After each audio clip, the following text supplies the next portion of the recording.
As far as Nicktoons go, Invader Zim holds a special place in our heart. Its dark, twisted, and downright bizarre story and art style was a refreshing change for those of us who grew up watching the show.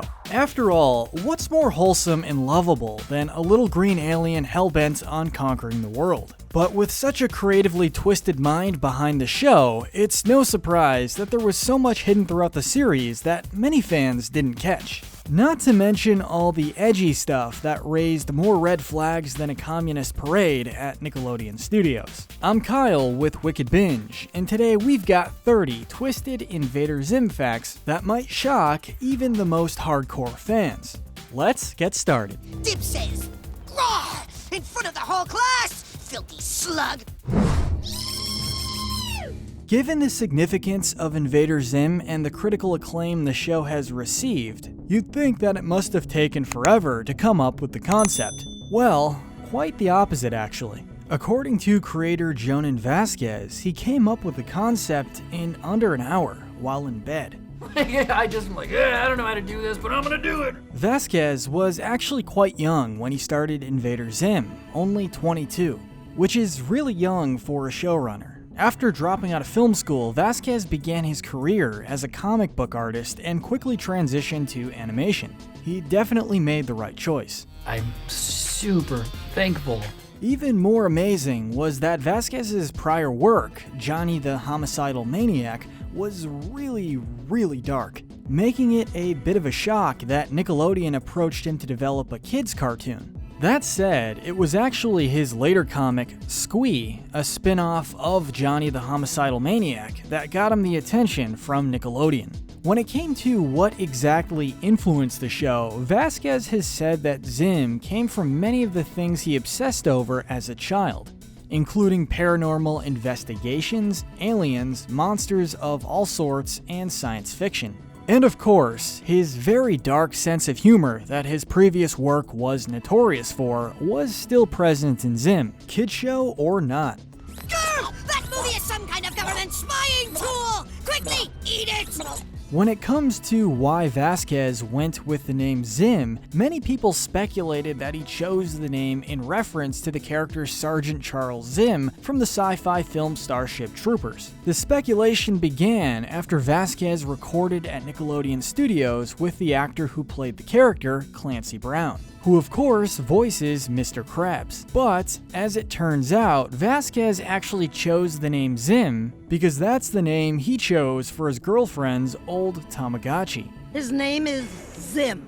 Invader Zim's production was very unique for Nickelodeon. In fact, it was one of the first television cartoons to blend 2D and 3D animation. Some of the show's animators even said Vasquez's style was the most difficult that they'd ever learned. Invader Zim also utilized twice as many storyboards as the average cartoon, which impressed Nickelodeon. Release me! Release me or suffer the wrath of Zim! The animation was so impressive, in fact, that animator Kyle Menke won a Primetime Emmy for Outstanding Individual Achievement in Animation for the episode The Nightmare Begins. Steve Russell also won an Annie Award for Outstanding Individual Achievement for storyboarding in an animated TV program. The gaming console, the Gameslave 2, that Gaz goes to extreme lengths to acquire in the episode Gameslave 2, is a reference to all the chaos people went through at the time when the PlayStation 2 came out. Gameslave 2! Check out these actual game screens!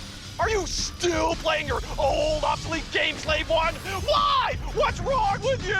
Apparently, the name of the console was going to originally be a play on the Game Boy Advance. It would be called the Gameslave Advance, but Nintendo was not having it, and the company threatened to sue the pants off of Nickelodeon. Yikes. The show often included grotesque scenes that surprisingly made it past censors, but there was also quite a bit that didn't. For example, at the end of the Gameslave 2 episode, the character Iggins was going to originally be killed. This was scrapped when Nickelodeon decided that it would be too violent. You'll never be a better gamer than me! Blood and gore was something that Nickelodeon was afraid to showcase. There were several scenes that planned to have blood splattered on the walls. In the episode Gore Goes Crazy and Stuff, Gore was going to be covered in blood. Relax, humans! The police are... And the episode Hobo 13 was going to have Scooge eating his own skin to survive. I guess that was a bit too demented for a kid's show, but honestly, probably would have been pretty cool. Invader Scooge! Sure. But that didn't stop Vasquez from sneaking in some more morbid stuff. A great example of this are the single frames of Gore covered in blood that were snuck in throughout several episodes. That's creepy. I love it. Speaking of creepy, one of the characters that has creeped fans out quite a bit is Miss Bitters. So much so that some have speculated that she isn't human. With her clawed hands, snake-like movements, and the ability to materialize from the shadows as well as levitate, this makes a lot of sense. Some have claimed that because of her height and ability to float, she's actually an Urkin and used to be one of the tallest. Well, interestingly enough, although they didn't specify what she is, creators have confirmed that she is indeed not human. Doom, doom, doom. Perhaps more of her backstory and details of her identity were planned to be unveiled, as the show's DVD commentary claims that Miss Bitters' flashbacks were to occur in the series, but they were cut due to time constraints. Bummer. If you've watched the more recent Nickelodeon cartoon The Loud House, you'll see a quick Miss Bitters Easter egg cameo in the episode Link or Swim. At the pool, there are several former Nicktoons senior citizen characters, including Miss Bitters, Grandpa Phil, Miss Fowl, and Lou Pickles. I just replaced this hip! Miss Bitters also appeared in Vasquez's comic Squee, although her character was unnamed at the time. There are other references between the two properties. For example, in the pilot episode of Zim, there's a child in the cafeteria that bears a striking similarity to Squee. On the topic of crossovers, you may have missed the one in the 2008 video game SpongeBob SquarePants Nicktoons Globs of Doom. Maybe because it's kind of an obscure title, but Zim and Dib appear early on to assist in the player's adventure.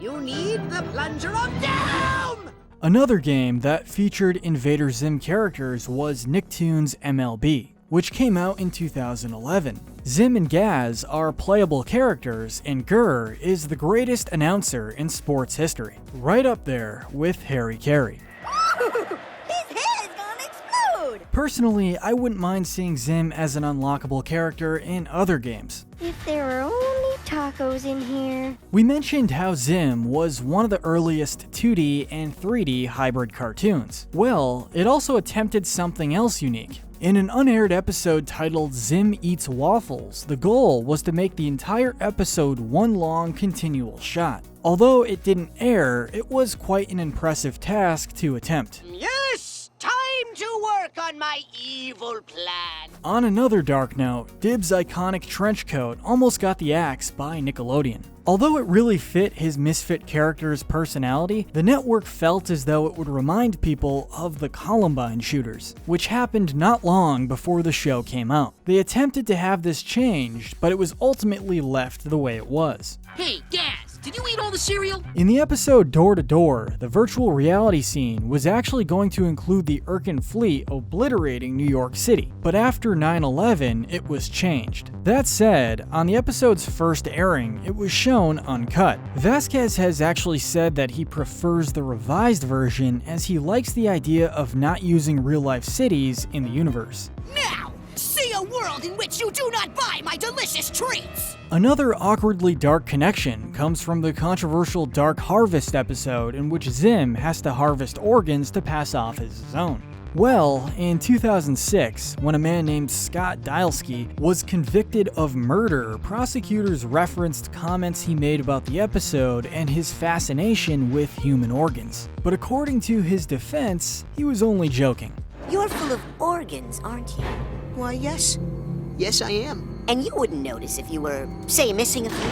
Another censored scene happened in Burritos Don't Like Me when Gore is watching TV. The word diarrhea was originally going to be shown in brown letters. Nickelodeon made the creators change the color to red. I like burritos, but they You sure don't like me. The music in Invader Zim was composed by Michael Tavera. His previous work includes The Land Before Time, An American Tale, and one of the old Super Mario Bros. Cartoons. Although Dib turned out to be Vasquez's favorite character, the original concept involved Zim killing Dib early on in the first season, and replacing him with a character named Louie. As you probably expect by now, Nickelodeon denied this request. Gore, reporting for duty. The magazine, Christian Parenting Today, took great issue with Invader Zim, calling it non-Christian, immoral, and insulting towards their religious values and beliefs. Interestingly enough, the organization also took issue with The Fairly Odd Parents, which was released alongside Invader Zim on Nickelodeon,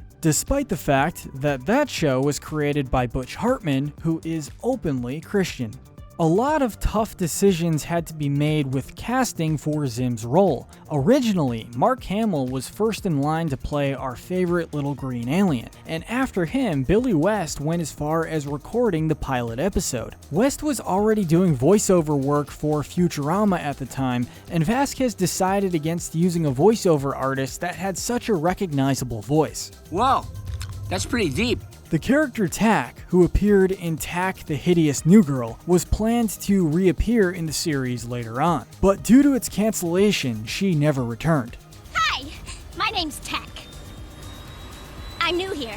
However, there is speculation that she may return to the movie, as her original voice actress, Olivia Diabo, confirmed that she is working on the upcoming film. For hardcore Zim fans out there, did you know that there was a convention dedicated to the show? In 2011, InvaderCon was launched by fans and was organized by Green Mustard Entertainment as a 10th anniversary celebration of the show. As just about any other show in existence, Invader Zim was not spared from fan fiction and character shipping. Some fans even shipped Zim and Dib, calling it ZADR, or Zim and Dib relationship.